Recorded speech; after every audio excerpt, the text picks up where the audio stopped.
You've got two Brits that could be involved in a massive stadium fight. Why wouldn't you fight Dillian Whyte? He will think he can beat him for sure. White will be the underdog in the fight. So you can't just sit out for another year and wait for the Joshua Usyk win. I don't think so. So I think Tyson Fury will want to take that fight, and if it's ordered, he should, in my opinion, take care of his obligations as a champion. Joshua's been doing it for the last 5 years. Maybe we should have just vacated the belt and not fight Alexander Usyk, and had an easy fight. But that's not what champions do. How well do you think he'll do against Fury? It's a really tough fight. I think Fury's the favourite in the fight. I think Dillian Whyte can beat him. I think he has, one, he has great power. Two, he has a great engine. Three, he's unbelievably tough. He's not going to gas out after 3 rounds. And the style that Fury is fighting with, another question I had earlier was, do you think Fury is slowing down? I said, I don't know whether he's slowing down or he's changing his style. I don't care because I like what I'm seeing. One, because he's more beatable, and two, because he's much more entertaining. Do you know what I mean? When he beat Vladimir Klitschko, don't get me wrong, it was a masterclass. It was so boring, that fight, to watch. His last fight was a thriller. And even the one before that was a thriller. Wilder 2. So is that because he's slowing down, or is that because Sugar Hill is getting him to be more aggressive? I hope it's just, I don't care which one it is, because it gives Dillian Whyte, AJ, all these people more chance to beat him, and it gives the public a thrilling fight. Fury White will be a thriller. So will AJ against Fury, especially if he fights that style. And I think he will. I think he's getting older, and I think he's not, that herky-jerky feint, and I don't think that's him anymore. Great news for us all round. You spoke to Dimitri Salita and their team. They obviously wanted an independent doctor approve the medical reports. What's the situation? Yeah, I spoke to Dimitri Salita yesterday or 2 days ago. We've got all the medical information. It's been sent. The commission have it. They have all the reports. We provide what we have to provide, which is not a problem to provide it. There's nothing to hide. Dimitri's just pissed off. I mean, ultimately he's lost 30% or whatever he was taking from the fighter in the payday. So I understand that. But as I pointed out to him the other day, when Alexander Povetkin pulled out of the Dillian Whyte rematch with 7 days to go with COVID, Dillian Whyte didn't believe him either.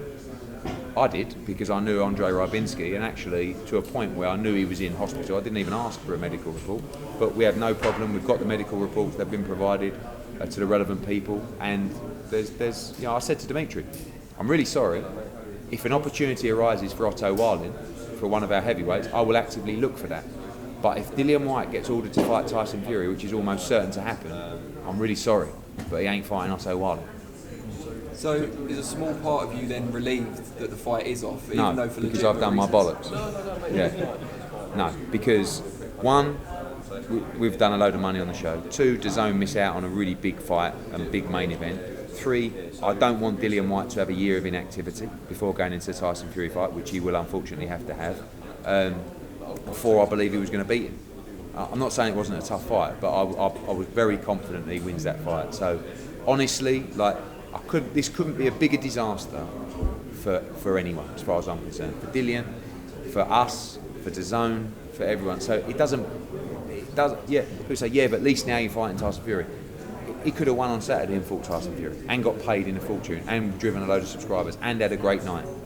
Instead, I have to go through the process of listening to people moan about us deciding to continue to do a show and give fighters an opportunity to fight rather than just jacking it in and walking away, which 9 out of 10 promoters would have done. So having already done your money, as you've just explained, was there any consideration given to bolstering the card at all once Dillian Not with a week to go, not with 10 days, 8 days to go, because you end up chasing your own dick. And it's like, if that's even an expression, I don't know, but you understand what I'm saying. So what you're trying to, we've got a good card, we ain't got a spectacular card. We've got an average matchroom card. Yeah. But when you make that decision, I don't cancel shows. Check my track record. I think 1 in 10 years. I think, and that was extraordinary circumstances. Because I'm not letting all these guys down, and you've got to rehouse these fighters somewhere. They've all trained. They don't get paid unless they fight. And better than that, my reputation is more important. If there's a young fighter or a young prospect that wants to sign with us, they know I don't pull shows. They know I don't take away an opportunity for you when you need it most. We've got a unified world championship fight. We've got a couple of great heavyweight fights. We've got Craig Richard in a good fight. We've got a thriller between Kamari and Castaneda. We've got good young prospects on the show. Let it be. But I do have to put up with, in that process, the understanding that I'm going to get trolled for the next 10 days with a load of abuse. What's new? Thank you. Eddie, quick one from me. With the whole AJ training situation, do you think we could see maybe too many cooks spoiling the broth? Well, I think that might have been a problem.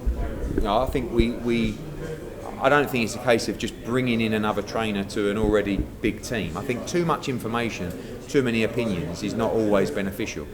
I think he's got a great training team. I think he's got great people. But Rob McCracken's more than just a trainer. He's a mentor, he's a friend. But the trip to America wasn't necessarily an interviewing trip. I mean, I was in some of those meetings. There was no conversations about, do you think, it was talking about the fight. It was talking about their opinion of what AJ was doing right or wrong. And he has to come to terms with what he did wrong before he can put it right. I think the environment, is good for him in America. He's under a huge amount of pressure. He can't walk out of his house without getting jumped on, without getting selfies, questions. He was rolling around in San Diego just fresh.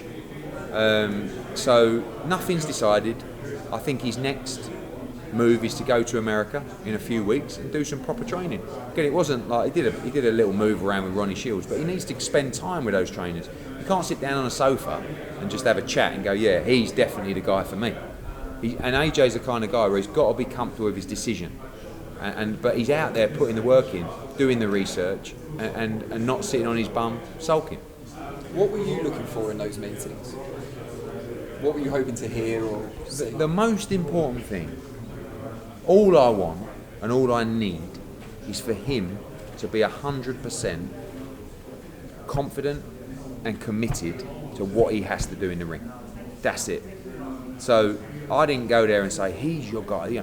He's got to think, I believe in this guy. Because he got the tactics wrong. He has to take some of that responsibility himself. He's the guy in there doing it. But so have people that didn't get him to change. Before the fight, in the fight, eventually it was too late. But at some point, you've got to say, no, and I'm sure things were said in the corner. And again, you've got to blame AJ as well. It's not just a case of, but you've got to have you've got to have the communication and the belief that when someone looks you in the eye and says, you have to do this now, that you do it. Rob McCracken, I can't say won him the Klitschko fight, but I'll tell you what, without Rob McCracken in the corner, AJ would never have won that fight. He sat him down at the end of the 5th round when he couldn't even stand up. When he come back from the corner after getting knocked down with a sledgehammer in the 6th round, and he looked him in the eye, and there's a complete trust in that relationship. Yeah, he still trusts Rob, but it wasn't right that night, and it's got to be put right. But he's got to be comfortable. So all I look for is for him to have energy, to have belief, and tactically he's got to be sound. It's not just a case of go in there and stick it on him. You don't just stick it on a pound for pound great and beat him. But he's got to add elements of what he's learned to the old AJ that was an all-out wrecking machine. Did you perceive him bonding with anyone more than anyone else? I think he got on really well with everyone. I don't think there was one meeting where he was saying, I don't like him, or I think, and it was just chats, Danny. But he loved the chats. We sat there with Eddie Reynoso in his palatial lounge in San Diego, and they talked about the entire fight, and he absolutely loved it. And the next day he went to the gym, and Canelo had him in the ring for half an hour, and they were going through stuff. He's like a sponge. He loves absorbing information and knowledge. Sometimes you take too much information from too many different people. So you need to just be completely comfortable with what you're doing. And the trip was really beneficial. And it also lit some hunger in him, as you saw from his interview with Coogan. He's hungry for it, which is exactly what we need. Is there a front run in terms of location for the rematch? I'd like to do it in the UK. Alex Krasuk is away. I think he's back next week. And then we'll sit down and start planning. But I would like to do it in the UK. What about Chantel Cameron headlining? She's I mean, look, last week you had Savannah Marshall headlining on Sky. Next week you've got Michaela Meyer and Hamadouche headlining on ESPN. This week you've got Mary McGee and Chantel headlining on DAZN. So women's boxing is going from strength to strength. It's exciting. And Chantel Cameron is one of the most exciting out of all of them. But it's a real fight. You know, I mean, Mary McGee didn't like the fact that I was talking about her winning the whole tournament, Chantel. But she's here to win. She's had it tough. Great story. You know, $100 a round, selling tickets out of her car to pay for an opponent. And now she's finally getting what she deserves. See a potential future fight with her and Katie Taylor? 100%. Chantel said in an interview the other day, you know, I kind of believe that I won't get that fight now. That is the fight that I plan after Serrano. Because if she wins undisputed at 140 and Katie Taylor's undisputed at 135, they have to fight. I've always said with that fight, when that fight should be a mega fight. And only now is people starting to realise who Chantel is and she's getting the credit she deserves. If she goes through that whole division, she should 1,000,000% get the Katie Taylor fight.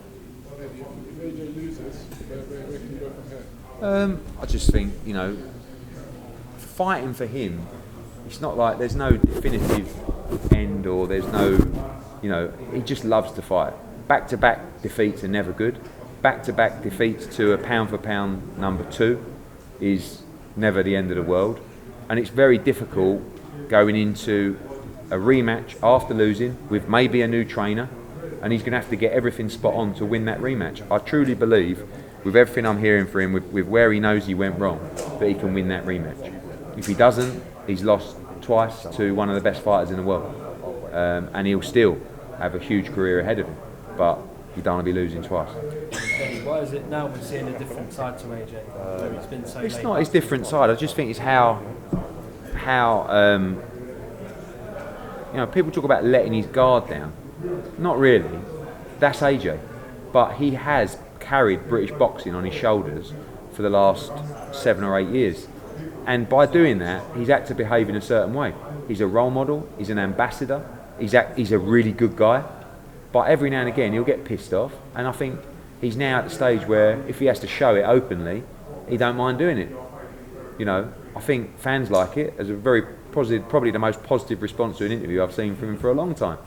But that's him. It's not that he was, you know, not being himself before. He was, but he was behaving in a way where he felt he had an obligation to behave in a certain way. I think it's good to see him show passion like that. You know, and I think he needs to win this fight. You've got to be hungry, but you've got to have the fire in your belly. I want him to be pissed off. I want him to be angry, because he's going to have to fight angry in this fight, not fight happy. You know.